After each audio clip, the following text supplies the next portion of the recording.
Lina stood on the steps for a moment and gazed across Harkin Square, where people stood briskly, bundled up and cozily in their coats and scarves, or talked to another in pools of light beneath the street lamps. A boy in a red messenger's jacket ran toward the gathering hall. On Otterwell Street, a man pulled a cart filled with sacks of potatoes, and in the buildings all around the square, rows of lighted windows shone bright yellow and deep gold. Lina sighed. This is where she wanted to be, up here where everything happened, not down underground. Someone tapped her on the shoulder. Startled, she turned and saw Doom behind her. His thin face looked pale. "Will you trade with me?" he asked. "Trade?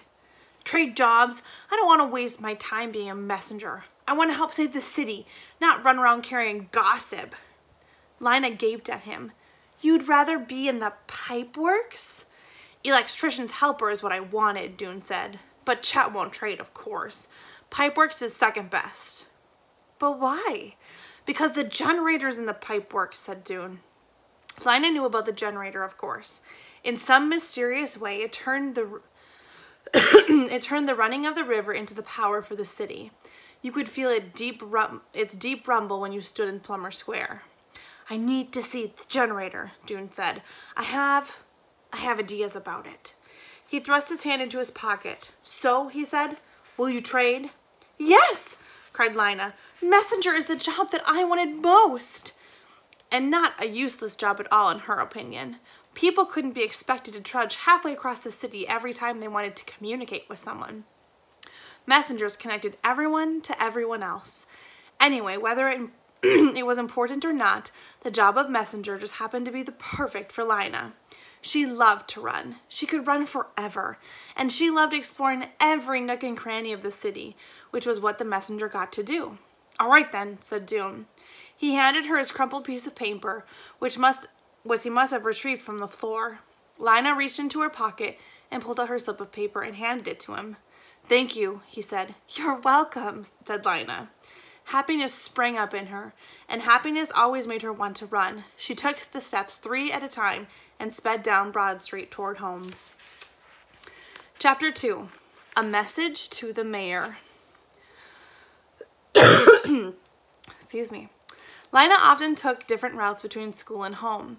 Sometimes, just for variety, she'd go all the way around Spark Swallow Square, or way up by the shoe repair shops on Livery Street. But today, she took the shortest route because she was eager to get home and tell her news. She ran fast and easily through the streets of Ember. Every corner, every alley, every building was familiar to her.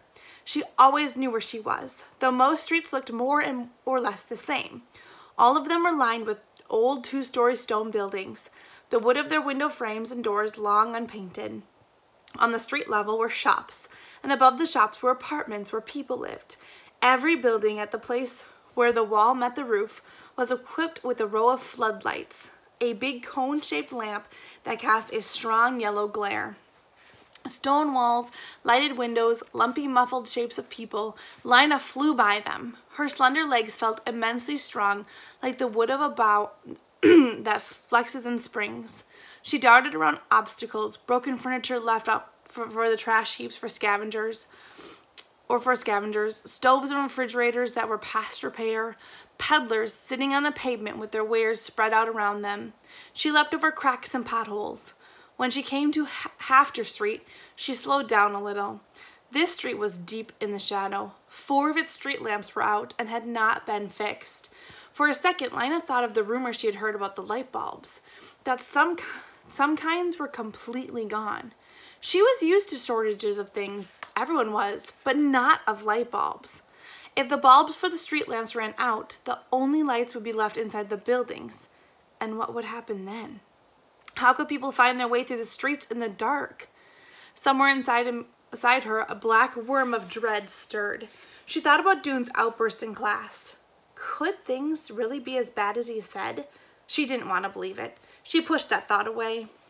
As she turned out to Budlow Street, she sped up again. She passed a line of customers waiting to get into the vegetable market, their shopping bags draped over their arms. And at the corner of Oliver Street, she dodged a group of washers trudging along with bags of laundry, and some movers carrying away a broken table. She passed a street sweeper shoving dust around with his broom. I'm so lucky, she thought, to have the job I want, and because of Dune Harrow of all people. When they were younger, Lina and Dune had been friends. Together they had explored the back alleys and dimly lit edges of the city. But in their 4th year of school, they had begun to grow apart. It started one day during the hour of free time, when the children in their class were playing on the front steps of the school. I can go down 3 steps at a time, someone would boast. I can hop down on 1 foot, someone else would say. The others would chime in. I can do a handstand against the pillar. I can play leapfrog over the trash can. And as soon as one child did something, all the rest would do it too, to prove that they could.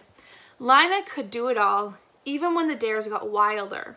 She yelled out the wildest one of all. I can climb the light pole! For a second, everyone just stared at her. But Lina dashed across the street, took off her shoes and socks, and wrapped herself around the cold metal of the pole. Pushing up with her bare feet, she inched upward. She didn't get very far before she lost her grip and fell back down. The children laughed, and so did she. I didn't say I could climb to the top, she explained. I just said I could climb it. The others swarmed forward to try. Lizzie wouldn't take off her socks. Her feet were too cold, she said, so she kept sliding back. 40 Penn wasn't strong enough to even get more than a foot off the ground. But next came Dune. He took his shoes and socks off and placed them neatly on the foot of the pole. Then he announced in his serious way, I'm going to the top. He clasped the pole and started upward, pushing with his feet, his knees sticking out to the sides. He pulled himself upward and pushed again. He was higher now than Lina had been, but suddenly his hand slid and he came plummeting down. He landed on his bottom with his legs poking up in the air. Lina laughed. She shouldn't have. He might have been hurt, but he looked so funny that she couldn't help it. He wasn't hurt. He could have jumped up, grinned, and walked away. But Dune didn't take things lightly. When he heard Lina and the others laughing at him, his face darkened. His temper rose in him like hot water. Don't you dare laugh at me, he said to Lina. I did better than you did. That was a stupid idea anyway. A stupid, stupid idea to climb that pole. And as he was shouting, red in the face, their teacher, Mrs. Polster, came out on the steps and saw him. She took him by the shirt collar to the school director's office, where he got a scolding that he didn't think he deserved. After that day, Lina and Dune barely looked at each other when they passed the hallway. At first, it was because they were fuming about what had happened. Dune didn't like being laughed at, and Lina didn't like to be shouted at. After a while, the memory of the light pole incident faded, but by then they had got out of the habit of friendship. And by the time they were 12, they knew each other just only as classmates. Lina was friends with Vindy Chance, Orly Gordon, and most of all, red-haired Lizzie Biscoe, who could run almost as fast as Lina could, and could talk 3 times faster. But now as Lina sped home, she felt immensely grateful to Dune, and hoped he'd come to no harm in the pipeworks. Maybe they'd be friends again. She'd like to ask him about the pipeworks. She was curious about it. When she got to Greystone Street, she passed Clary Lane, who was probably on her way to the greenhouses. Clary waved to her and called out, What job? And Lina called back, Messenger, and ran on. Lina lived in Quinlan Square, over the yarn shop run by her grandmother.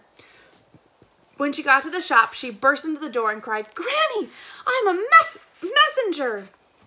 Granny's shop had once been a tidy place where each ball of yarn and spool of thread had its spot in the cubby holes that lined the walls. All the yarn and thread came from old clothes that had gotten too shabby to be worn. Granny unraveled sweaters and picked apart dresses and jackets and pants. She wound the yarn into balls and thread into spools, and people bought them to use in making new clothes. These days, the shop was a mess. Long loops and strands of yarn dangled out of cubby holes, and the browns and grays and purples were mixed in with the ochres and the olive greens and the dark blues. Granny's customers often had to spend half an hour unsnarling the red rust yarn from the mud brown, or trying to fish out the end of the thread that was from a tangled wad. Granny wasn't much help. Most days, she just dozed behind the counter in her rocking chair. That's where she was when Lina burst in with her news. Lina saw that Granny had forgotten to knot up her hair this morning. It was standing out from her head like a wild white frizz. Granny stood up and looked puzzled. You're a messenger? Dear, you're a schoolgirl, she said. But Granny, today is assignment day. I got my job and I'm a messenger. Granny's eyes lit up and she slapped her hand on the counter. I remember, she cried. Messenger, that's a grand job. You'll be good at it. Lina's little sister toddled out from behind the counter on unsteady legs. She had a round face and round brown eyes.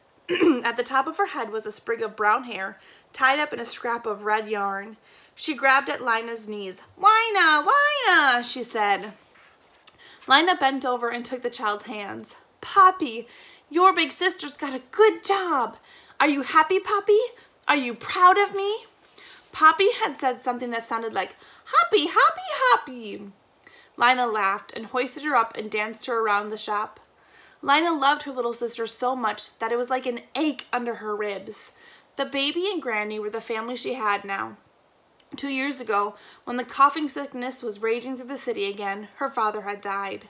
Some months later, her mother giving birth to Poppy had died too.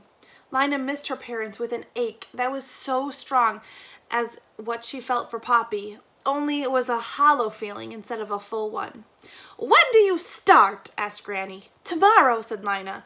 I report to the messenger station at 8 o'clock. Oh, you'll be a famous messenger. Fast and famous.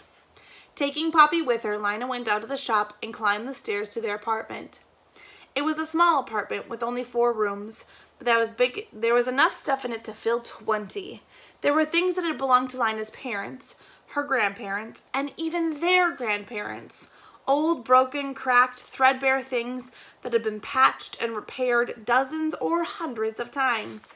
People in Ember rarely threw anything away. They made the best possible use of what they had. In Lina's apartment, layers of worn rugs and carpets covered the floor, making it soft but uneven underfoot. Against one wall squatted a sagging couch with round wooden balls for legs, and on the couch were blankets or pillows, so many that you had to toss them on the floor before you could sit down. Against the opposite wall stood 2 wobbly tables that held a clutter of plates and bottles, cups and bowls, unmatching forks and spoons, little piles of scrap paper, bits of string wound up into untidy wads, and a few stubby pencils. There were 4 lamps, 2 tall ones that stood on the floor and 2 short ones that stood on the tables. And in uneven lines there were near the ceiling were hooks that held coats and shawls and nightgowns and sweaters, shelves that held pots and pans, jars with unreadable labels, and boxes of buttons and pins and tacks. Where there were no shelves, the walls had been decorated with things of beauty, from labels from a can of peaches, a few dried yellow squash flowers, a strip of faded but still pretty purple cloth. There were drawings too. Lina had done drawings out of her imagination. They showed a city that looked somewhat like Ember, except that its buildings were lighter and taller and had more windows. One of the drawings had fallen to the floor. Lina retrieved it and pinned it back up. She stood for a minute and looked at the pictures. Over and over she'd drawn the same city. Sometimes she drew it as if seen from afar, and sometimes she chose one of its buildings and drew it in detail. She put it in stairways and street lamps and carts. Sometimes she'd try to draw the people who lived in the city, though she wasn't good at drawing people. Their heads always came out too small, and their hands always looked like spiders. One picture showed a scene in which people of the city greeted her when she arrived, the first person they'd ever seen come from elsewhere. They argued with each other about who should be the first to invite her home. Lina could see this city so clearly in her mind that she almost believed that it was real. She knew it couldn't be, though. The book of the city of Ember, which all children studied in school, taught otherwise. The city of Ember was made for us long ago by the builders, said the book. It is the only light in a dark world. Beyond Ember, the darkness goes on forever in all directions.